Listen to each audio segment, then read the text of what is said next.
Hello friends, स्वागत है आपका एक बार फिर से आपके अपने लीगल चैनल हार में। मैं हूं एडवोकेट सनी शर्मा। दोस्तों, आज की इस वीडियो में पति को राहत देने वाला एक लेटेस्ट जजमेंट जो अभी मात्र 3 दिन पहले ही आया है 9 सितंबर 2025 को, वो मैं आपके सामने रखने वाला हूं। यह जजमेंट एक ऐसी समस्या पर प्रकाश डालता है जिसका कोई समाधान ही नहीं है। तो इसलिए दोस्तों, इस वीडियो में आखिरी तक बने रहना, पूरी बात को अच्छे से समझना, इस मामले का बैकग्राउंड जानना इसके लिए बहुत ही जरूरी है कि मामले के फैक्ट्स क्या थे, तभी ये चीजें क्लियर हो पाएंगी। और दोस्तों, इस मामले के सिमिलर कई सारे क्लाइंट्स अभी हमारे ऐसे हैं अलग अलग स्टेट से, जिनके साथ ऐसा चल रहा है और पिछले कई सालों से वो इससे जूझ रहे हैं और उन्हें कहीं से कोई रिलीफ नहीं मिला। कहीं चले जाओ आप, कोई रिलीफ नहीं, नीचे की कोर्ट से ऊपर की कोर्ट तक इस मामले में कोई रिलीफ नहीं। तो इसलिए दोस्तों, ये मामला बहुत इंपॉर्टेंट हो जाता है। आप लोग आखिर तक इस वीडियो में बने रहना। अभी तक भी चैनल को सब्सक्राइब नहीं किया तो फटाफट चैनल को सब्सक्राइब करके नोटिफिकेशन बेल पर जरूर क्लिक कर देना, ताकि इस प्रकार की वीडियो आपको मिलती रहे और हमें आपके क्लिक करने से, आपके सब्सक्राइब करने से मोटिवेशन मिलता रहे कि हम भी इस प्रकार की वीडियो निरंतर आपके लिए बनाते रहें, लाते रहें। दोस्तों, इस मामले में 2009 में विवाह हुआ। विवाह के बाद से पति, पत्नी, सास, ससुर सब एक साथ एक घर में निवास कर रहे थे।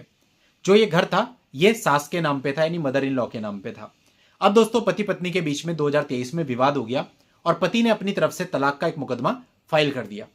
अब दोस्तों, जब ये मुकदमा फाइल हुआ तो आपको पता है इसके बाद क्या होता है। काउंटर में उनके ऊपर 498A का एक केस आ गया, एक डोमेस्टिक वायलेंस का केस आ गया।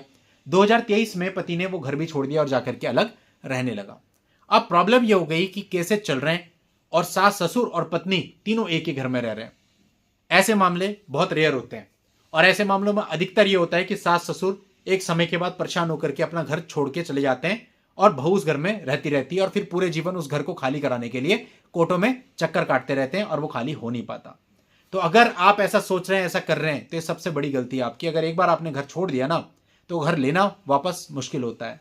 इस केस में हुआ क्या कि सास ससुर उसी घर में रहते रहे और उन्होंने एक वाद दायर कर, लेकिन इस मामले में तीनों लोग एक साथ ही रहते रहे।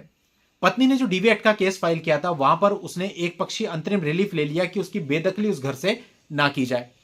आपको पता है डीवी एक्ट के अंतर्गत ये रिलीफ मिल सकता है। अब सास ने भी अपनी तरफ से एक केस फाइल किया अपने बेटे और बहू के खिलाफ कि भैया, इन लोगों का झगड़ा इतना ज्यादा बढ़ गया है कि हमारा शांति से रहना बहुत मुश्किल है। मैं 68 वर्षीय हूं, मेरे पति जो है वो 70 वर्षीय हैं, जो कि बहुत बुरी तरह से बीमार हैं और इस तनाव के कारण उनकी बीमारी और बढ़ती चली जा रही है। और इस आधार पर बहू की बेदखली मांगी। अब क्वेश्चन ये कि ऐसे बहुत सारे मामले हैं जहां पत्नी घर के अंदर रह रही है और घर किसी और का है, सास का है, ससुर का है, लेकिन सास या ससुर बाहर रह रहे हैं दूसरे प्लेस पे और बहू को घर से बाहर निकालने के लिए केस फाइल किया हुआ है। तो जनरली उन्हें ऐसा ऑर्डर नहीं मिल पाता है जहां पर बहू को घर से बाहर निकालने का पूर्णतः ऑर्डर कर दिया जाए। तो दोस्तों, इस मामले के अंदर जो ये केस फाइल हुआ था, यह विचित्र बात यह हुई कि कोर्ट ने जब पूरे मामले को देखा और लॉ की बहुत गहराई में जाके देखा, तो कोर्ट ने कहा कि भाई, बहू को भी सास ससुर का घर खाली करने के लिए कहा जा सकता है, बशर्ते कि अगर सास ससुर उसके लिए वैकल्पिक आवास की व्यवस्था कर दें। और इस मामले के अंतर्गत यह आदेश दिया गया कि बहू जो है वो घर खाली करे। और अधिकतर ऐसा होता है दोस्तों, ऐसा आदेश नहीं मिल पाता है, या तो कंडीशनल आदेश होता है, ऐसे जजमेंट काफी कम है।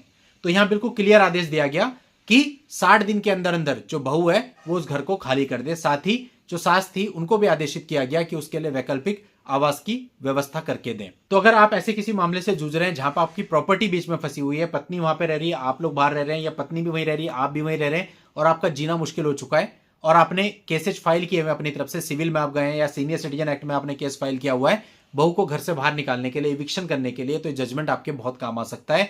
आप अपनी तरफ से प्रपोजल भी कर सकते हो इस जजमेंट के साथ कि हम ऑल्टरनेटिव व्यवस्था करके देने को रेडी हैं, लेकिन हमारा घर खाली किया जाए, क्योंकि इस पे एकमात्र हमारा अधिकार है, और दूसरा, हम अपने घर में भी चैन की सांस नहीं ले पा रहे हैं इन झगड़ों की वजह से। तो आपके फेवर में भी निर्णय हो सकता है। तो दोस्तों, जजमेंट आप लोगों के लिए काफी उपयोगी साबित होगा और इस जजमेंट का लिंक आपको इस वीडियो के नीचे डिस्क्रिप्शन में मिल जाएगा। वहां जाके आप इसकी पीडीएफ कॉपी डाउनलोड कर सकते हैं, पढ़ लेना। अपने मामलों में सिमिलर परिस्थितियां होने पर आप अपने मामलों में यूज करके इसका लाभ भी उठा सकते हैं। तो दोस्तों, आज के इस वीडियो में इतना ही। नेक्स्ट वीडियो में नई जानकारी के साथ मैं आपसे फिर मिलूंगा। तब तक के लिए goodbye and thank you for watching. Take care.